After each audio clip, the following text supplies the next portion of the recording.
Bonjour, j'attendais cette vidéo avec grande impatience. J'espère que vous avez apprécié l'introduction. Je vous retrouve aujourd'hui pour vous parler de mon 4x4 vert, un Dodge WC52. Bon, trêve de plaisanterie, bonjour tout le monde, merci pour les commentaires précédents, merci pour vos petits messages TikTok, YouTube, ça fait plaisir. Ça devient de plus en plus sérieux, chose que j'apprécie, je sais pas toi, je pense que oui. Et aujourd'hui donc on vous retrouve pour vous parler de mon Dodge WC52 de 1943. Alors c'est un véhicule qui est loin d'être parfait, mais c'est le mien, j'y tiens. C'est un véhicule de famille, donc qui n'a absolument aucune valeur financière, c'est une histoire très profonde avec ce 4x4 là. Donc malgré ses défauts, je vais vous le présenter. On va vous montrer les caractéristiques de ce véhicule là, les consommations, le moteur. On va aller le faire rouler parce que là c'est le moment de mettre le commentaire là. Ça passe là? Ouais. Le commentaire là où vous vouliez qu'on fasse rouler de l'olive drabe. C'est ça hein? Voilà. C'est ça. Voilà, on va faire ça aujourd'hui. Allez, je pose ma veste et on y va.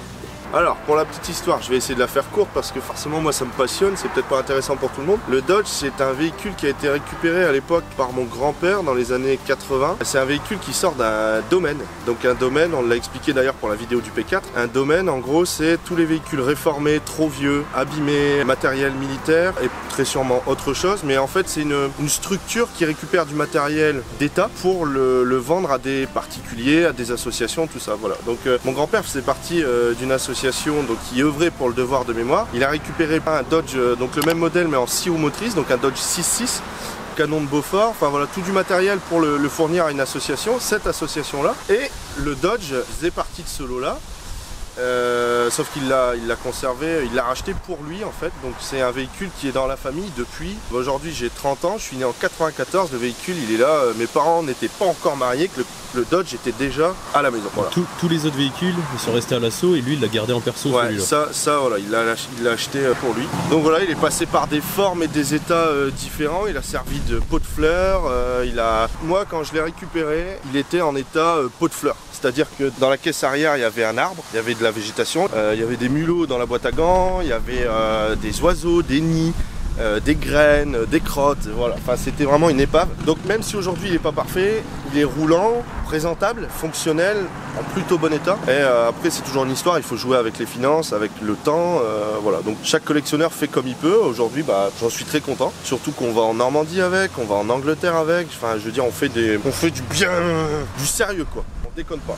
Alors ouais, désolé, on pouvait pas imaginer rester dans le garage, vous connaissez tous les murs orange avec mon garage, tout le monde l'a vu, on pouvait pas s'imaginer faire une vidéo en intérieur, surtout vu la taille de mon garage et la taille du Dodge. Vu la météo il fallait qu'on sorte, par contre aujourd'hui il y a un petit peu de vent, on est en dessous d'un arbre, donc je sais pas si le son sera clair, je vais essayer de parler assez fort pour que tout le monde comprenne qu'est-ce que j'ai à dire. C'est ça. Voilà.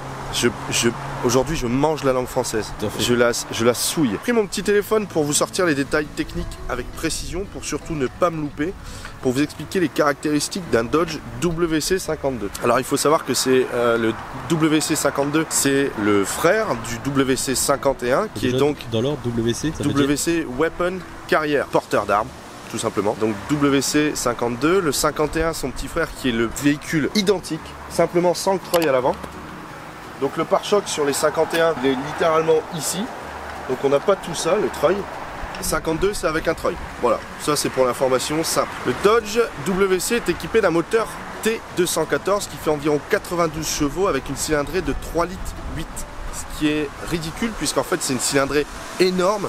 Avec peu de chevaux, on pourrait s'attendre à un moteur qui fait 150 chevaux vu la taille de l'engin, mais en fait c'est que du couple. C'est-à-dire que vous n'allez pas rouler très vite, par contre vous allez arracher des arbres, vous allez arracher des immeubles, vous allez tracter des GMC, voilà, c'est un tracteur, tout simplement un tracteur. Donc c'est un véhicule qui a une charge utile de 800 kg, donc ce qui est pas rien. Prévu à l'emport de passagers, 4 personnes à l'arrière. On en met oui, on ne dira pas plus aujourd'hui pour des raisons légales, mais ouais, environ 4 personnes, on peut aller jeter un coup d'œil tout de suite peut-être, tant qu'on y est. Donc là il y a la siège conducteur, siège passager. Et ici on a la caisse arrière. Alors, tant qu'on parle des personnes de l'emport de passagers, il faut savoir qu'ici j'avais un bloc radio qui n'est plus monté dedans puisque j'avais besoin de place. C'est 2 blocs, un assez haut et un plus petit qui était situé là. Je le dis tout de suite avant qu'on voit ça là. Et qu'on me dise ouais il y a une antenne, il n'y a pas de radio, machin, je l'ai enlevé. parce que ça prend beaucoup de place.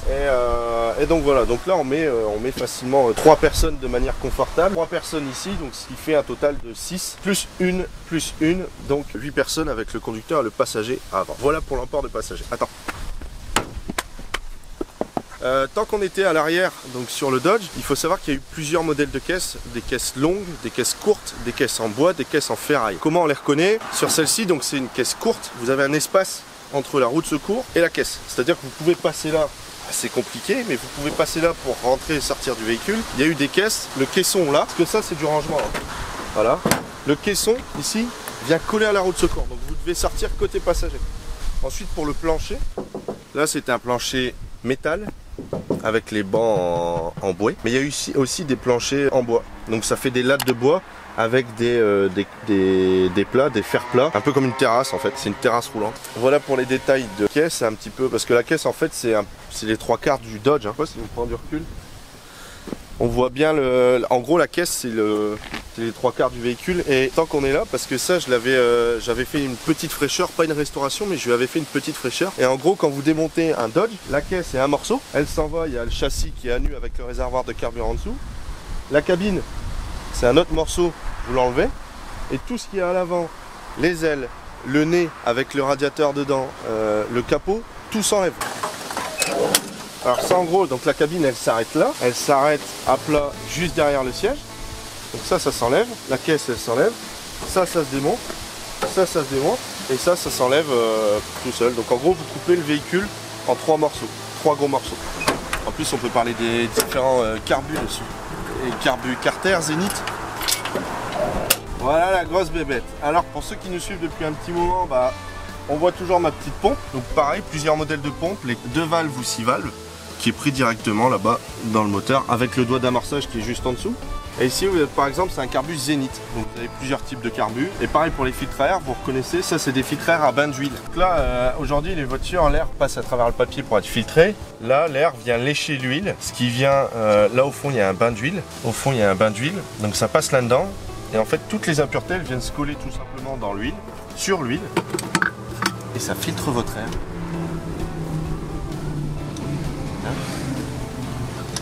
Les mecs qui ont Harley ça me dégoûte. Voilà pour le moteur. Après dans l'ordre. Hein. Ouais, dans l'ordre. Après ici.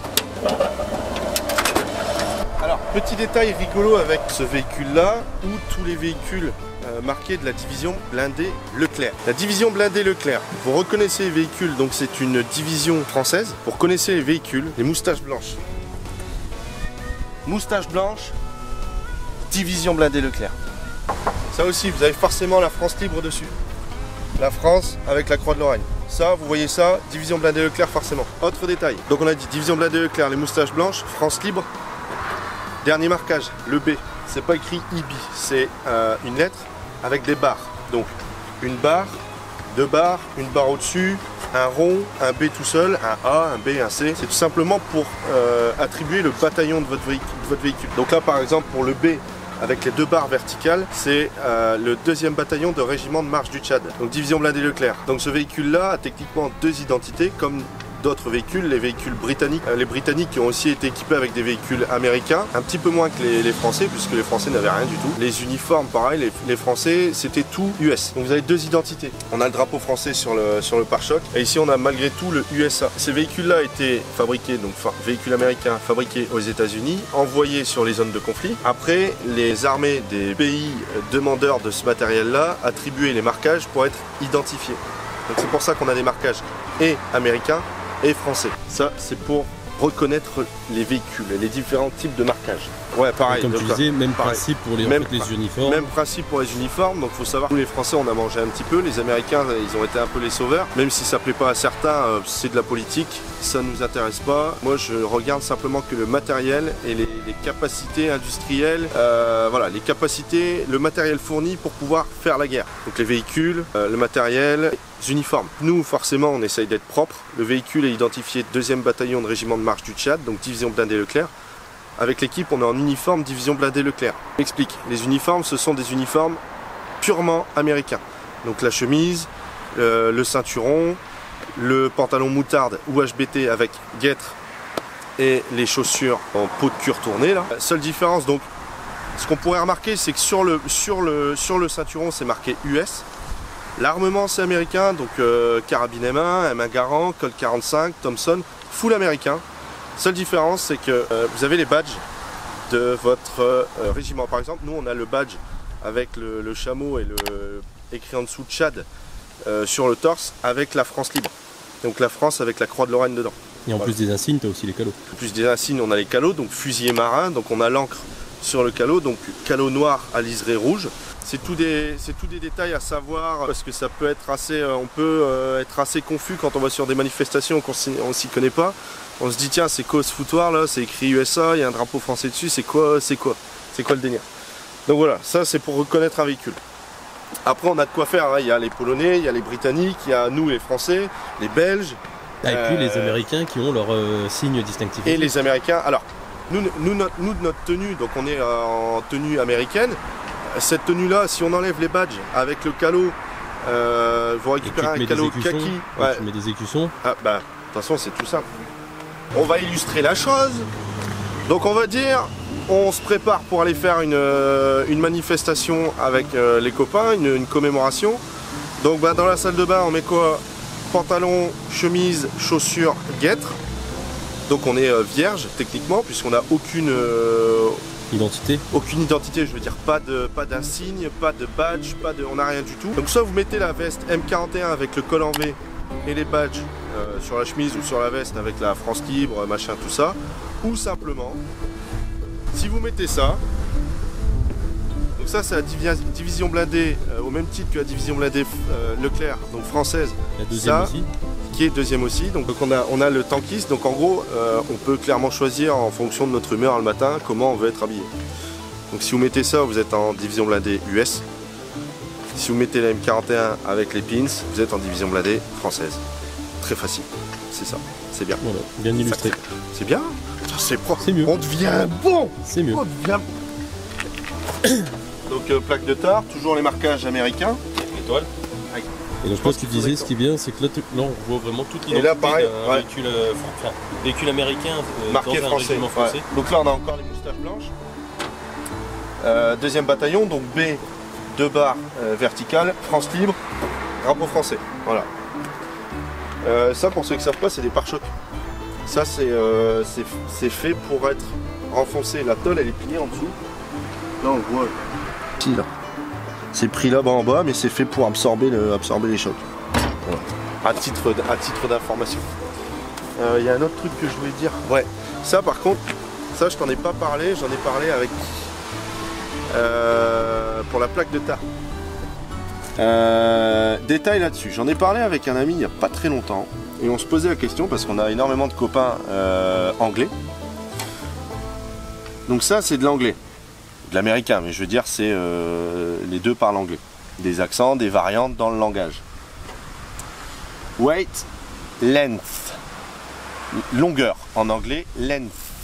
Donc c'est à la fin, une sorte de ch. Pour faire un s en anglais, c'est G, T, H. Le TH il va faire th. Sauf que on a remarqué que sur les marquages américains, là ça fait pas th du tout. Ça fait th. Donc il y aurait un détail, parce que je ne te l'ai pas expliqué non plus, je ne sais pas si on était ensemble, il y aurait un détail dans l'écriture, parce que toutes les plaques de tard sont comme ça. Donc est-ce que c'est une faute qui a été faite depuis toujours et personne ne l'a jamais remarqué, ou est-ce que c'est une provoque, parce que des fois entre deux pays on cherche à se tirer la bourre sur on fait exprès de faire des fautes d'orthographe, on fait exprès de modifier les accents, les mots, on se tire la bourre. Je sais pas, mais là il y aurait une faute, et c'est pas moi qui ai fait l'erreur, parce que j'ai vérifié sur d'autres véhicules, y compris des véhicules provenant de grosses collections, de gros propriétaires, c'est exactement la même chose. Donc des pochoirs qui proviennent de fabricants différents, des pochoirs qui sont faits maison, provenant de photos originales, et il y a toujours ces fautes d'orthographe là. Pareil là, 8, c'est la hauteur, et l'écriture n'est pas bonne. Voilà. Donc ça, si vous avez la réponse ou si vous avez des pistes, ça m'intéresse. Donc vous les balancez dans les commentaires. Ça, je te l'avais pas dit. Ouais, non, ça m'a tracassé. Je me dis putain, faut que je le dise. Quand on parle du Dodge, il faudra que je pose la question. Ensuite, donc, les véhicules sortent, Dodge ou pas Dodge, hein, n'importe quoi, sort avec un load bar. Un load bar, c'est une pioche, une pelle, une hache. Là, ça sort automatiquement avec ce load bar là. Pour retrouver ici les plaques d'identification de véhicules. Donc, ça filme encore là? Bah oui. Oh putain, je te jure. Fais gaffe, hein. Fais bien attention à ce que tu vas, au choix que tu vas faire pour le montage de la vidéo. Les plaques. Ici donc les plaques d'identification, donc numéro de série, date de fabrication, la charge utile. Regarde, Crossweight, W-E-I-G-H-T. Et où? Ouais, j'ai acheté, tu vois. Donc ça doit être une erreur. Ouais, c'est vrai que c'est écrit GHT. C'est pas GTH. Il y a la même erreur. Alors est-ce que les Américains l'écrivent comme ça? Je sais pas. Il y a une question entre les Américains et les Anglais. C'est pas la même langue. Pas les mêmes accents, pas les mêmes variantes. Donc, pour l'info, Dodge, c'est une division de Chrysler Corporation. Tu sors ça comme ça, toi? C'est juste écrit sur la plaque en fait. Plaque que t'as certainement jamais lu. Et Dodge Trucks, division of Chrysler Corporation à Détroit dans le Michigan. Après j'aurais pu faire genre que voilà j'ai bossé la vidéo, j'ai juste lu la plaque on n'a rien connais depuis. On n'a rien bossé du tout. Plaque que t'as déjà vu depuis 30 ans, c'est ça. Que t'as démonté, remonté pour faire la peinture et que t'as jamais pris le temps de lire. Bon ensuite. Oui c'est vrai. Ah je vous ai dit, moi je suis pas sorti de Saint-Cyr, hein. Moi je découvre avec vous. Enfin là je découvre, non c'est quand même mon véhicule mais. Un draining cooling system. Un draining cooling system. Mais c'est dingue, il y a la plaque juste là, comment tu sais? C'est dingue. Alors. Cette partie-là fait partie des détails, je vous disais en début de vidéo que le Dodge était loin d'être parfait. Voilà, tout ça, ça fait partie des imperfections qui me déplaisent. Des petits détails qui me plaisent aussi, hein, parce que voilà, quand on veut voir le niveau de carburant, il faut appuyer dessus. Voilà, donc ça je trouve ça assez rigolo. Et puis je m'en fous du regard des autres, c'est vraiment sa particularité. Puis j'ai pas envie de me séparer des manos en fait. Parce que ça a toujours été là, donc je veux pas y toucher quoi. Celui-là, si ça tourne encore, mais l'aiguille elle est là, regarde, elle est tombée là dedans. Elle est tombée. Donc voilà, là il est pas parfait, mais ça me va bien, je suis content avec ça quoi. Tous les petits manches là tout à l'heure. Donc tous les petits manches, je vais pas retirer la vitesse parce que sinon on va se retrouver à mon avis dans l'eau. Parce que l'eau elle est juste derrière, parce que là je suis en prise. Ça, bah, levier de vitesse, un Dodge, c'est donc encore une fois 51, 52 ou le 6.6, c'est des véhicules qui sont équipés de boîtes de vitesse 4 rapports. Alors attention, je dis 4, donc 4 plus marche arrière. Je dis 4 parce que c'est pas vraiment 4, ça serait plutôt 3 puisque vu le gabarit des véhicules, on démarre en 2. Donc ce qui vous retire tout de suite un rapport, donc vous faites 2 en bas à gauche, comme si vous étiez en première, vous démarrez en deuxième, troisième en haut à droite, quatrième en bas à droite, mais pas trop à droite parce que juste à côté c'est la marche arrière. Pour la première vitesse, pour le premier rapport, on ne s'en sert pas parce que c'est un rapport de couple. Quand vous devez tirer, quand vous devez sortir d'un bourbier, quand vous avez besoin de couple, vous allez enclencher la première, donc qui se situe ici. Vous allez tout arracher, vous allez rouler très doucement. En marchant à côté du Dodge, vous allez le doubler. Par contre, vous ne l'arrêtez pas. C'est une vitesse qui est faite pour le couple. Donc les GMC, tous les véhicules sont équipés de cette vitesse-là pour avoir un rapport de force en fait. Voilà. Donc ça, c'est pour ce qui est boîte de vitesse. Ne pas oublier double débrayage.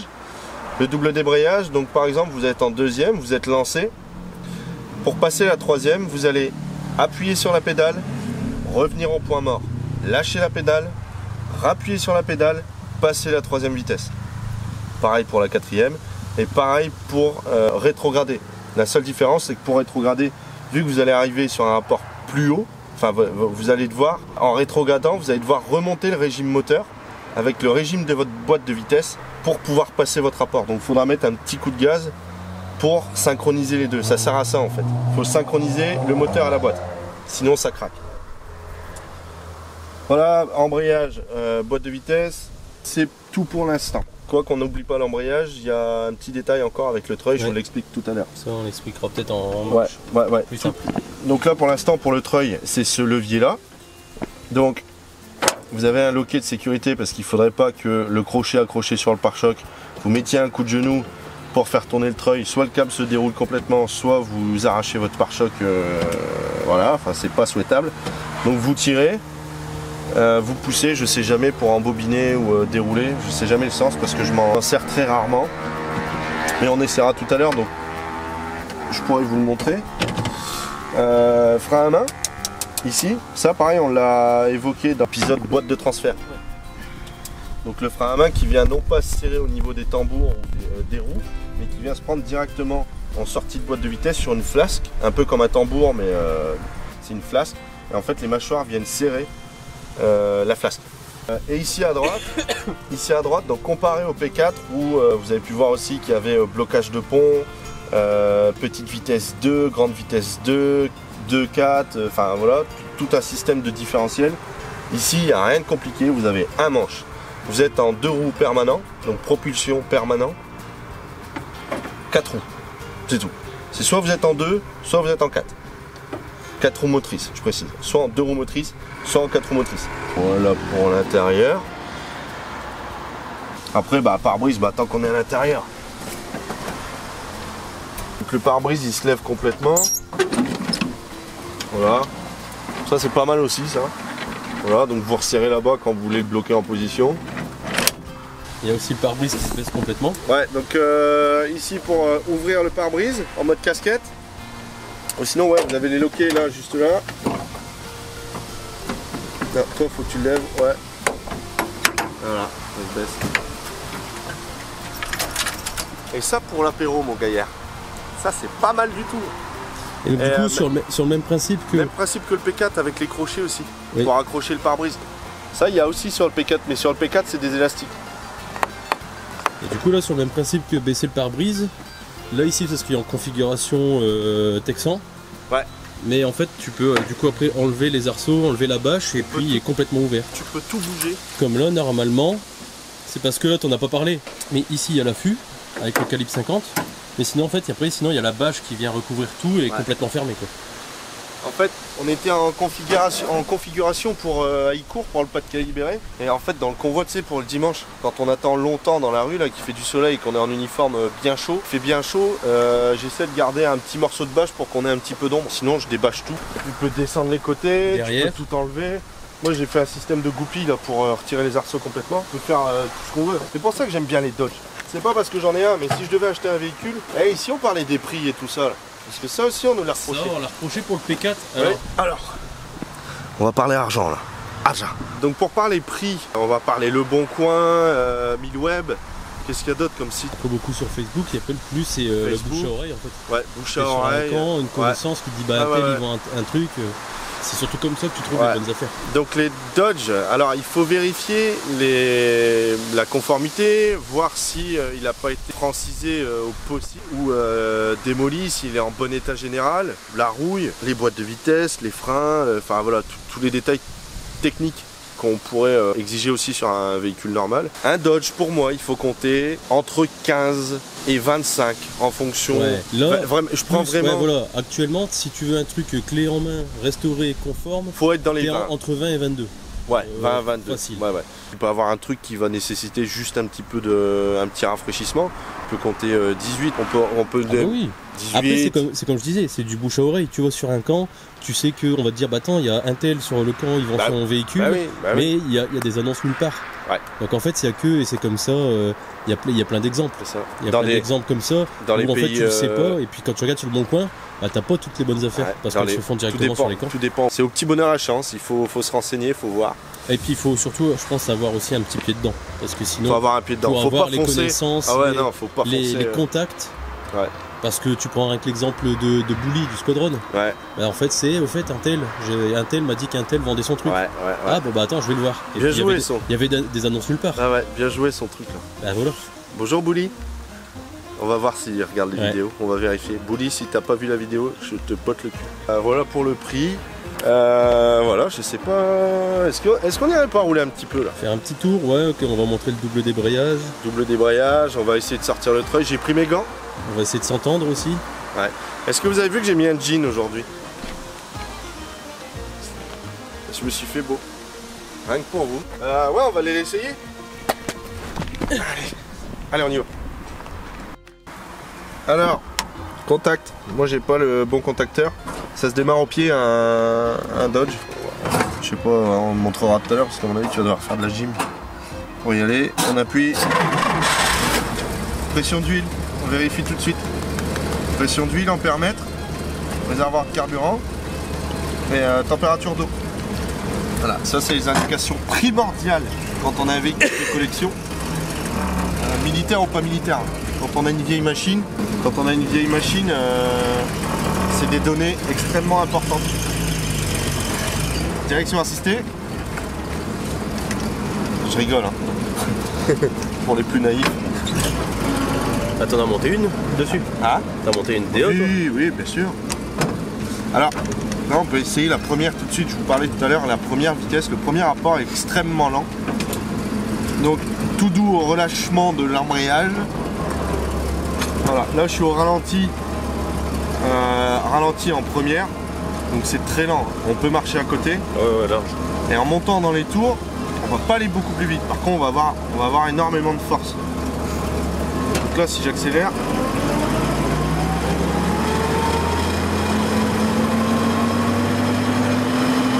voilà, là c'est haut, on va pas très vite.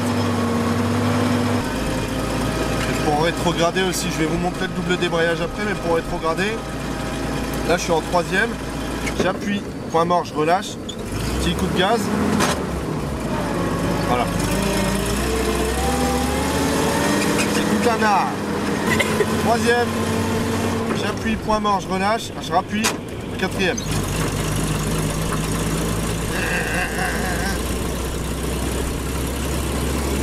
Et là on est bien. On est bien. Et bon, comparé au P4, il n'y a pas de porte. Non, là c'est encore plus rustique que le P4. C'est vraiment du plaisir, du loisir quoi. Le P4 il est plus récent et très rustique, mais je sais pas comment expliquer la différence. Ah, un peu plus confort quand même. C'est plus confort, mais là c'est vraiment c'est une boîte.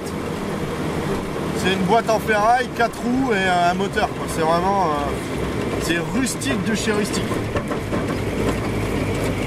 Les freins c'est quelque chose, la direction c'est quelque chose. Et en fait, je sais pas si vous voyez, mais l'accélérateur il est très haut. La position de conduite elle est particulière. Votre pied il est très haut, en fait vous êtes tordu. Vous êtes de travers. C'est vrai qu'au bout de 100 km, ça commence à être chiant. Mais bon. Après faut pas se plaindre. Hein. Encore une fois, je me plains pas, je constate. Exactement.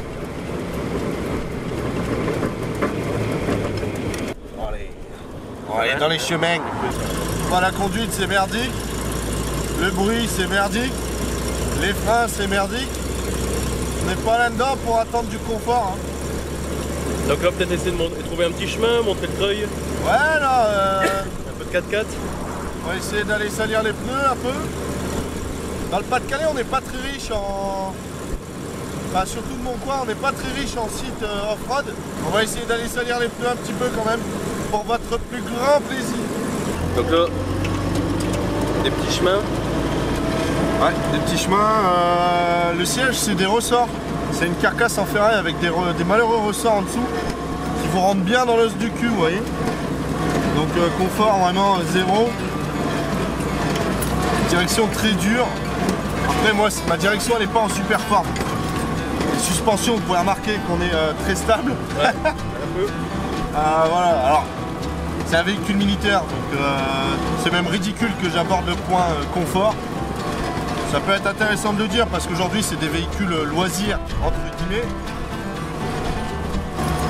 Maintenant ouais c'est une machine de guerre, c'est un véhicule, c'est un tracteur, ça marche, c'est tout. C'est fait pour marcher. Voilà, je peux passer à fond là.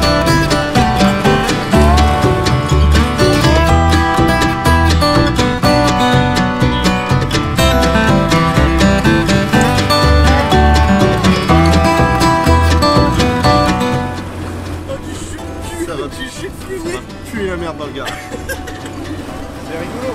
Tu veux rouler? Roule avec, y'a personne.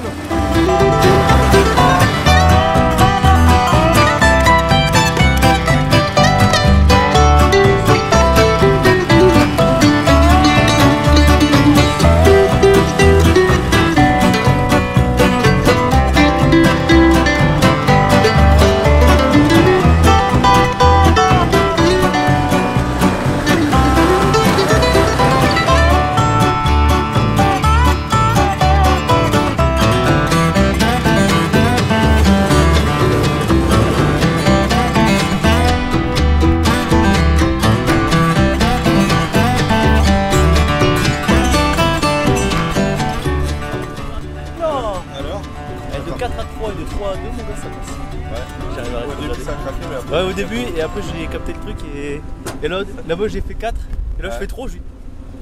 Ça passe. Et du coup j'ai réessayé, et l'autre 2 ça repasse et tout, j'arrive. C'était beau, hein. T'as vu là Alors, et toi ton ressenti alors? Parce que là je suis derrière la caméra, mon gars, je suis bien. Ah, c'est la première fois que je le conduis vraiment. Ouais. Parce que j'avais déjà conduit à e-cours, mais c'était juste faire un tour de camp en première. Tout le monde en a peur de mon 4x4. Bah non, en fait, non, moi ce que j'avais peur, c'est que. Commence en 2, donc faire 2, 3, 4, ça va, c'est comme une voiture normale à part le double débrayage. Mais c'était le rétrogradage, je sais pas si ça se dit. La rétrogradation. La rétrogradation. Double débrayage, bah, c'est déjà compliqué, mais en plus de ça, remettre coup d'accélérateur et seulement après là enquiller la vitesse. C'est ça que j'avais peur. Ça fait combien de temps que tu l'as pas conduit là? Bah, cette année je l'ai pas conduit à e-cours, donc c'était l'année d'avant. Ouais. Donc il y a un an. Ça te va bien? Ouais, T'es beau là dedans? I come from Texas. I come from Texas. T'en as fait un tour, chérie? Ouais, bien. On coupe la caméra? Ouais.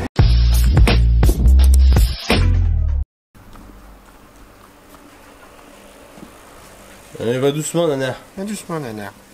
Est-ce qu'on est allé voir sur les réseaux Bad Company, les garçons? Alors, ça faut aller voir ça. Instagram, Facebook? Yeah. Faut aller voir. Tout ce qu'on fait, on le met dessus. Très intéressant. J'insiste légèrement. Je dis ça, je dis rien. Démarre la meule. Démarrage du berlingot. Alors le berlingot est très fatigué. Petite. Encore plus chaque jour. Encore plus chaque jour. Petite anecdote sur les berlingots, les pastilles qui sont au niveau des arbres à cames. Des pastilles. Et en fait, à force, les pastilles elles s'écrasent. Je sais pas comment c'est foutu exactement. Ce qui fait que ça bouffe de l'huile. L'huile passe à travers. Donc ça fume, ça pue, ça bouffe de l'huile, ça démarre plus. Voilà. Donc là, tu nettoies le frein alors. Là, je nettoie le frein. Alors j'espère toujours qu'il n'y ait pas un piston qui passe à travers au démarrage. Alors tout ça, pourquoi on fait ça? Parce qu'on n'a pas trouvé d'arbre. Ah ouais, on n'a pas trouvé d'arbre. Et si on trouve un arbre, on va finir embarqué au commissariat, ça va pas le faire. Donc ici, on a trouvé un arbre sur roue. Voilà. Ça On a trouvé un arbre sur roue. Ouais. Et on va tirer le Dodge. Ouais. Là, ce qu'on va faire, c'est qu'on va accrocher le truck du Dodge au berlingot. On va mettre des cales pour pas essayer de pas qu'il bouge. Faire en sorte qu'il ne bouge pas, au moins pour voir le fonctionnement du treuil et aussi un petit peu pour s'amuser. Voilà. Hein, bon. Allez. Il n'y a pas de peur ouf de berlingot.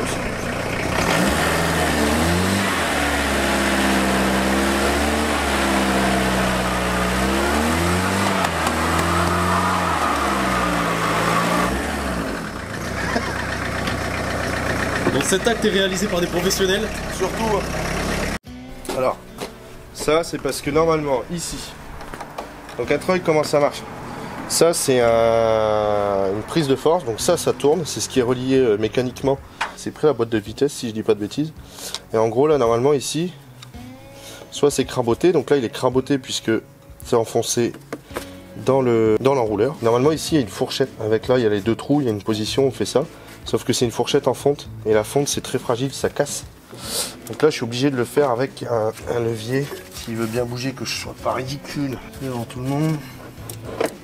Fait chier, faudrait vraiment que je retrouve une fourchette, ça me saoule. Voilà, donc le boulot de la fourchette il est censé faire ça. Donc là en fait le treuil est complètement libre, donc on peut dérouler, et ensuite on recrabote pour pouvoir laisser le Dodge travailler. Donc il y a cette petite housse que j'aime beaucoup. Hop. Voilà. Voilà. Donc là, si par exemple je suis en raquet, je sors mon treuil. Voilà. Je peux dérouler. Alors ce qui est chiant avec ce treuil là, c'est que le câble est très vieux. Donc il a mal été enroulé, renroulé. Du coup il est tout déformé. Et ça c'est super dangereux ça. Parce que si le câble casse. Hop. Donc là, je vais pouvoir. Le coup, il est vraiment tes mains. Ah ouais, non, mais je te dis, c'est une catastrophe. Je te dis, c'est pour ça que j'ai insisté sur le fait que le Dodge, il était loin d'être parfait.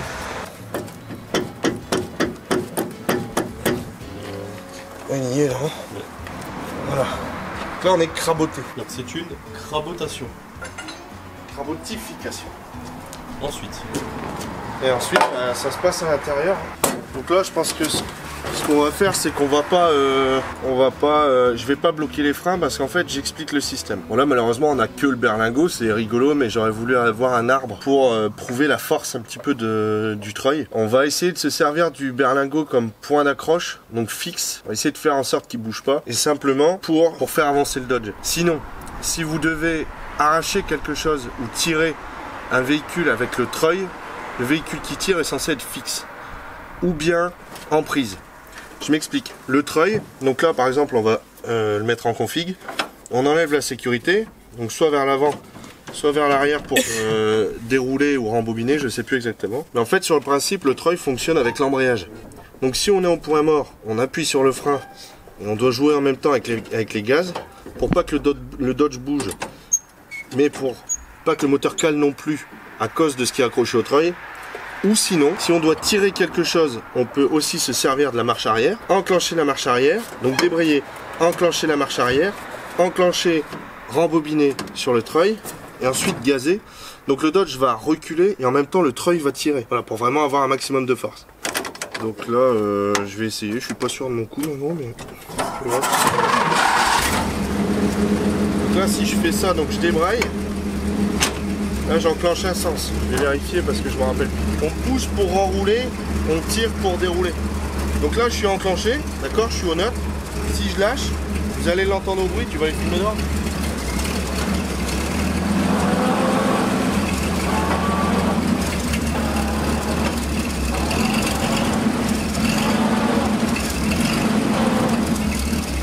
T'as vu le berlingue?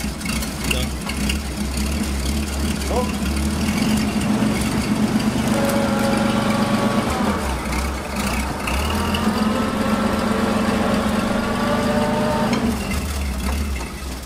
Je viens de dire une connerie et je m'en rends compte, c'est qu'en fait si ta vitesse elle est enclenchée, ton treuil il tourne pas.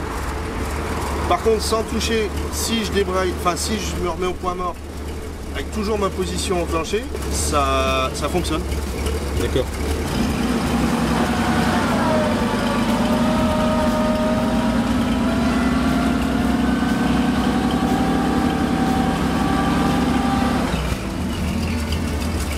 Je pense qu'on est bon. Hein. Je pense qu'on est bon. Voilà. On n'a pas prouvé énormément la force du treuil. Non, on n'a sur pas. le plat. On arrache des arbres. Clairement, on arrache des arbres. Et ça peut être l'objet d'une prochaine vidéo. Oui. Qu'est-ce qu'on a fait? On a parlé de données techniques. On a montré les différences entre les Dodge. Ouais, on parlait des marquages. On a parlé des marquages, on a fait une promenade, on a fait du 4x4, un petit peu. On a fait du chemin. Ouais. On a fait un burn-out en berlingue et on a saqué un Dodge, on a saqué un berlingue avec un Dodge. Donc on est pas mal là, je pense. J'en veux plus, c'est compliqué à faire, mais j'en veux toujours plus. On va se trouver, on va peut-être découvrir des endroits. On va essayer de trouver un spot ou d'organiser une journée pour vraiment faire de la vidéo de qualité et faire rouler des machines parce que vous êtes là pour ça. Le blabla c'est bien, mais à un moment moi je serai à votre place, je veux voir rouler des engins.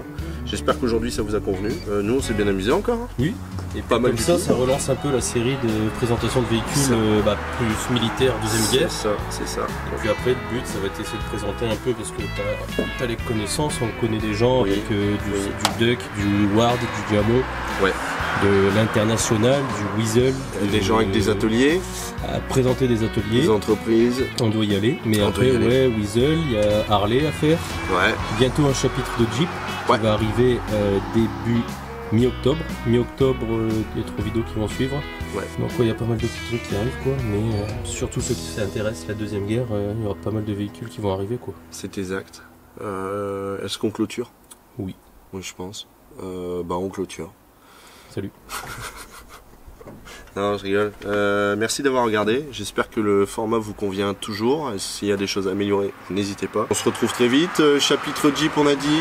Ouais. Des ateliers à aller voir, d'autres véhicules à présenter. Changement de saison, donc sortie en véhicule, peut-être avec de la neige cet hiver.